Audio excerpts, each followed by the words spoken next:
Steve Porcaro talks about that big Yes album, the one where there were so many Yes performers on there. A lot of performers were not happy with that album. Union. And the album Open Your Eyes. Our conversation with Steve Porcaro on Rock History Music.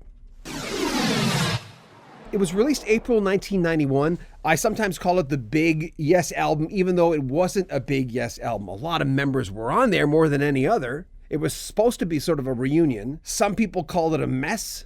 Musicians were brought in to perform on it, which made some fans not very happy. Steve Porcaro was one of those musicians brought in by the producer. And wait till you hear some of the stories. This was not an easy album to make. There was a tour behind it where you had Alan White, who was a replacement for Bill Bruford on the same tour. Originally, Roger Hodgson was supposed to be singing on it, but John Anderson came in and sang.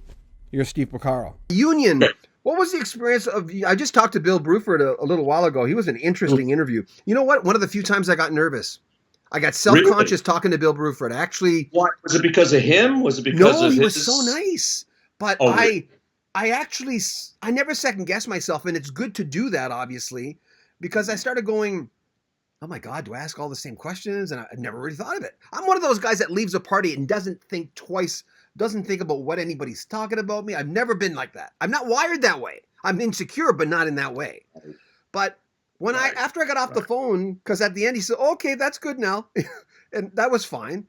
But it made me think about it. But he was so articulate. But anyway, he was on Union, the Big Yes album, and so were you. What was your part on that project? Let me get to that in a second, but just let me talk about Bill Bruford for 1 second. You know, one thing that struck me is, you know, the first Yes concert I ever saw, they were touring for Close to the Edge. You know, I was a huge fan, and the drummer was Alan White. Had been with them for 2 weeks, John Anderson announced.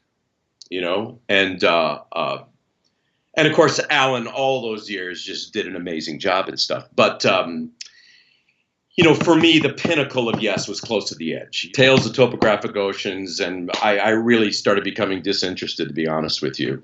After that, to me, that was the pinnacle. The composition, Close to the Edge. The way they used those themes, and it all came together at the end.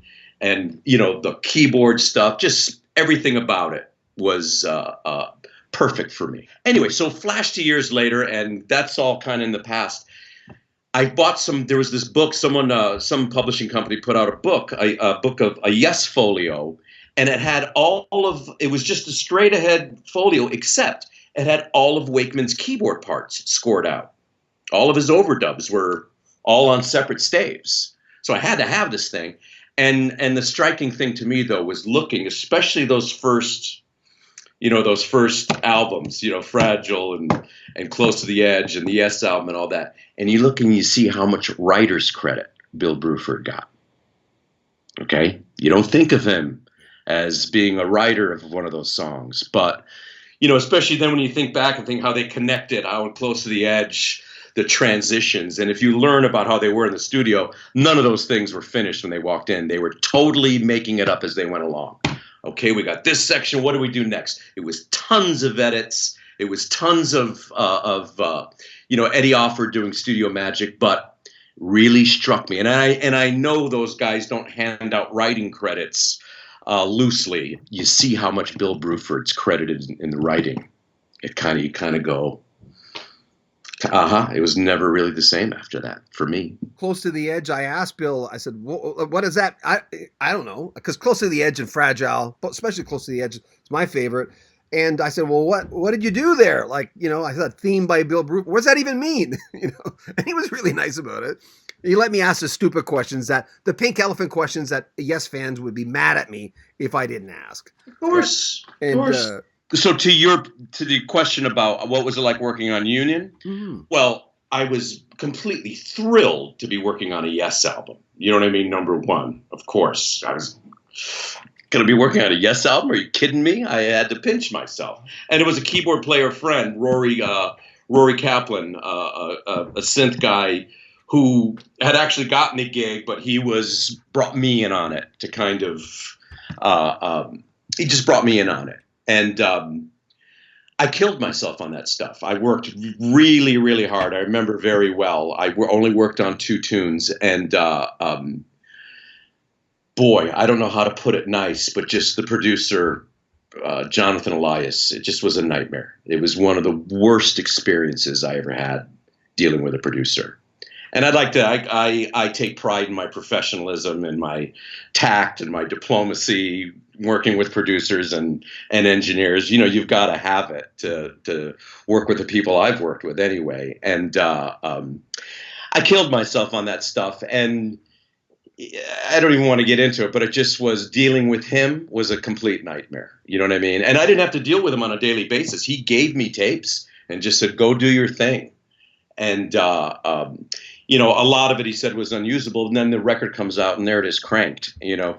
But what really bothers me is that my heroes like Rick Wakeman or whatever just hate the thought of anything that guy did, or bringing in some LA programmer. He didn't care who it was. It just was, the whole thing was a big nightmare to them. At the end of the day, it seems like in the interviews I read anyway. So, you know, it's a strange credit for me with mixed feelings, you know. Steve was also on the Yes album, Open Your Eyes. We talk about that. Open Your Eyes, yeah. Now I think that was a Billy Sherwood thing. Yeah. I think that was one of Billy's things. Is maybe why I was on it, is Billy maybe wanted me to do something on that. I don't remember, but I remember working real hard, doing some custom samples, really doing some stuff that, you know, I was working on a Yes album. I couldn't have taken it more seriously. I wasn't being some jaded session guy going, who's this Yes band? You know, believe me, I stood in line for their concerts every time they were in LA. More from Steve Porcaro of the band Toto, who are on hiatus, we think. We think they'll come back. Coming up next Thursday, I'm John Beaudin.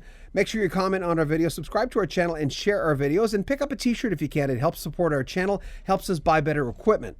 Links in the description of this video. You'll probably see the t-shirts on the bottom of the video. We'd appreciate it. I'm John Beaudin from Rock History Music.